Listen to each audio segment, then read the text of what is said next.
Hi, Justin. Can you talk about vengeance? Oh, wow. Basically, as we feel more safety, it's kind of paradoxical. As we feel safety, as we activate those safety pathways. So it's like if we were to give it some agency that tells your system we're safe. Now we can actually deal with our stuff. If we're safe, now we can deal with and discharge this stuck defensive energy. So it's not like we feel safe and then everything else just goes away. It's like we activate those safety pathways, and then along with it comes the stuck defensive stuff. And so that may surface as hatred. It may surface as vengeance, like the person said, maybe. It may surface as aggression. It could be something as small as irritability, which is like a small level of anger, I would say. But it might be panic. It might be anxiety. All these things can come along with it as we activate our safety pathways. That totally could happen. So that's kind of to answer the question about why is this stuff coming up, and I feel this impulse to act on it in a vengeful kind of way. That generally that could be kind of what's happening there, is that as we have a stronger vagal break, other stuff comes along with it. We just have to kind of be ready for it. And so with building safety anchors, that's kind of why I don't go into the defensive stuff. We have to keep building the strength of the vagal break first, and then mindfully, purposefully go to the more stuck defensive stuff. We can't, in my opinion, we should not be doing that until our system is ready for it. And then once we have enough of an anchor in our safety pathways, then when we go to the more defensive stuck stuff, it won't surface as this dysregulated, out of control defensive state or energy or behavior.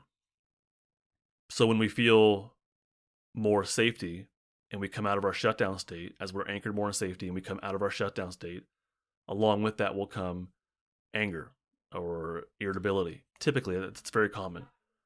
But the more anchored we are in our safety state, as that energy, that fight energy comes up within us, it won't be felt as anger or hatred or vengeance or whatever it is. It'll be felt as power. And power and anger are a lot different. So that hopefully that answers that question of like, this stuff's coming up within me. And generally those are my thoughts.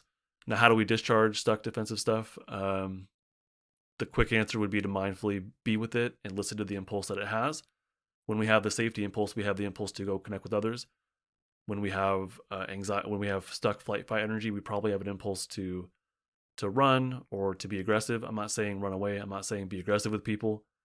But there are simple things you can do to mindfully be with your stuck defensive energy that utilize it in more of a productive kind of way. I can't go too deep into that, but that's the general idea. Whether or not I would highly recommend that people first focus on those safety pathways, that first focus on your ability to feel safe, to feel grounded, to stay in the present moment. That is way more important, in my opinion, than going after that stuck defensive stuff and attempting to discharge it. Because if you go at that and you're not ready for it, it's just re-traumatizing. It's just going to reinforce the state that you're in, that you're stuck in. So I think this is in response to what I said about vengeance, and as we feel more safety, that defensive stuff coming up. The person says, that makes sense. I have been feeling stuck in the anger. We'll work on the safety anchors more as I can control this sense of anger/vengeance. Wow, that power aspect is something I never thought of.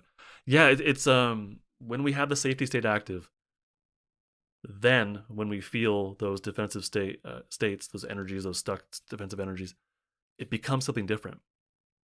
When the safety state's active and we feel anger, it becomes power. When the safety state's active, when the safety state is active and we feel anxiety, and then successfully use it, it's felt more as not avoidance, but escape. I would say that. And the idea is, it like avoidance is like we're avoiding the problem. Escape is we see the problem and then successfully navigate it and escape it. I would say that's a different experience than avoidance altogether. And then with shutdown, when you have the safety state active, instead of isolating, it'll probably be felt more as solitude. So it becomes something different, and that's why it's so important to have that safety state active, to be grounded in the present moment.